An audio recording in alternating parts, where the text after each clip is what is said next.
So hello guys, welcome to our channel mini Manogna. ఈరోజు ఒక చిప్స్తో ఒక రెసిపీ. నేనైతే బింగో కారంది సాల్టెడ్ది తీసుకొని ఓపెన్ చేసి ఒక బౌల్లో వేసాను గైస్. వేసేసి మిక్స్ చేయాలా.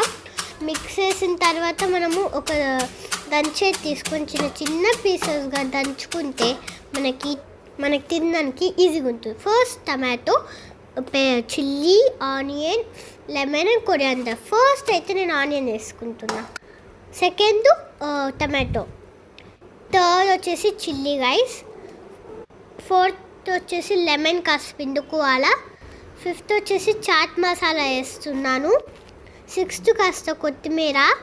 దెన్ ఇప్పుడైతే నేను ఇవి బాగా మిక్స్ చేసుకుంటున్నాను గైస్. ఇది మీరు ఎలా చేయాలంటే ప్లేట్ పెట్టి మిక్స్ చేసుకోవాలా. తర్వాత మిక్స్ చేసేసిన తర్వాత ఒక స్పూన్ తీసుకొని దాన్ని కలిపి తింటే సూపర్ ఉంది గైస్. మీరు ప్లీజ్ ఇంట్లో ట్రై చేయండి, ఓకేనా? బాయ్ మన బంగారు కొండలు.